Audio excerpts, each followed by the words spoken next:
É fácil a gente deixar passar a atitude negativa de alguém com quem a gente não tem vínculo nenhum, para quem a gente nem liga. Mas quando a gente gosta da pessoa, a história é um pouquinho diferente. Surgem sentimentos como decepção, frustração, dor, mágoa. E diante desses sentimentos, a gente tende a ter alguns tipos de reação. A gente pode, por exemplo, querer fugir da pessoa que está causando essa mágoa, que está causando esse estímulo negativo para a gente, né? Para se afastar, para evitar esse estímulo desagradável.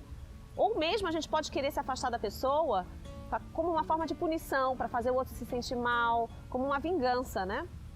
Mas o mais comum é a gente responsabilizar o outro, culpar o outro pelo nosso sentimento negativo. Só que nenhuma dessas atitudes é adequada ou saudável para a gente. Por quê? Porque elas vão criando uma barreira emocional, um distanciamento, vão criando um conjunto de mágoas. A gente vai acumulando essas mágoas, esses sentimentos ruins, seja na nossa estrutura emocional, seja na nossa estrutura mental, e que eles vão se acumulando no que eu chamo de um eu machucado. Bom, mas se nenhuma dessas atitudes é a mais saudável, qual seria a forma mais construtiva de se lidar com essa situação desagradável, então? A gente vai trabalhar com duas abordagens. A primeira delas é encarar a situação sob uma perspectiva mais ampla. A gente vai trabalhar de uma forma mais racional mesmo, trabalhando a consciência, a compreensão da situação sob uma perspectiva mais ampla. E a segunda parte é a limpeza energética, para ajudar a limpar aquilo que já ficou acumulado. Porque muitas vezes a gente já entendeu o que aconteceu, mas aquele sentimento continua ali muito pesado dentro da gente. Então a limpeza energética vai ajudar a gente a tirar essa carga, esse peso que ficou acumulado. Como que isso vai ser feito? Através de um exercício meditativo, que a gente vai oferecer separadamente, um áudio, super rapidinho de fazer, prático, e à medida em que você for se acostumando, você não vai nem mais precisar do áudio para realizá-lo. Ele passa a ser um hábito, ele passa a ser incorporado no seu dia a dia. Bom, então a primeira parte é justamente enxergar a situação sob uma perspectiva mais ampla.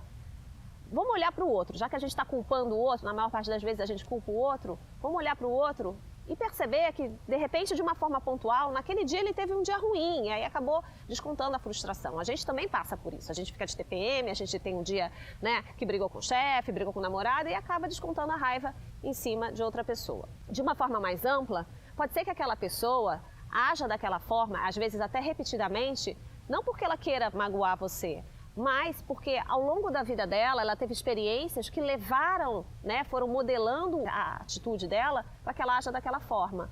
Então, ninguém gosta de magoar o outro assim de graça. Pode até ser que exista, né, mas aí o nível de dor que essa pessoa já tem acumulada é um nível de dor muito grande.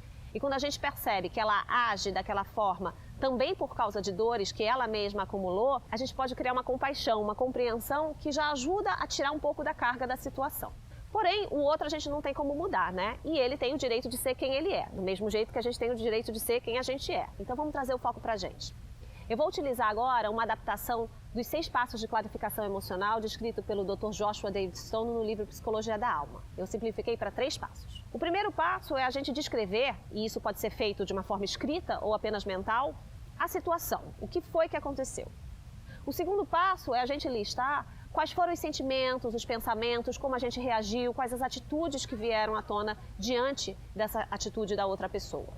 E o terceiro passo, e mais importante, é enxergar essa pessoa, essa situação, como nosso professor, como nosso agente de transformação. O que é que essa situação está mostrando que precisa ser mudado? Vamos dar um exemplo disso. Você mandou uma mensagem de texto para alguém pelo celular, e aí você viu que ela leu, mas ela não te respondeu. Passaram horas, a primeira hora você está ali ansioso, na segunda hora você já está com raiva, na terceira você já quer bloquear ela de todas as redes sociais e não quer nunca mais ver a pessoa, né? Então, qual foi o fato acontecido? Enviei uma mensagem e não tive resposta. O que isso me gerou? Sentimento de ansiedade, sentimento de raiva, rejeição e querer me afastar da pessoa. O que essa situação está dando a oportunidade para a gente aprender? Bem, provavelmente a gente tem alguma questão de autoestima, né? Alguma questão relacionada à rejeição para ser mais bem trabalhada. Ou seja, não é a pessoa quem está rejeitando a gente, mas é o nosso sentimento interno que existe, que está machucado, é que precisa ser trabalhado. Muitas vezes a situação parece muito injusta. A gente se sente vítima, o outro é o algoz, e mesmo quando a gente conversa com outras pessoas, elas vão dizer que realmente a gente não tem culpa nenhuma, responsabilidade nenhuma e que o outro é totalmente culpado. Nessas situações, pode ser que o nosso aprendizado seja justamente o do perdão.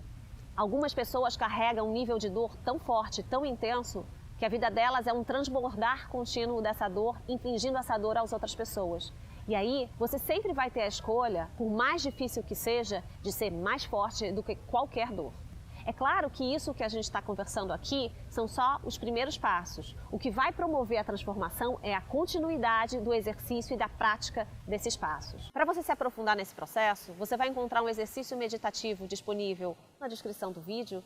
É um exercício super simples, super prático, que você vai poder aplicar quando você puder ou quiser.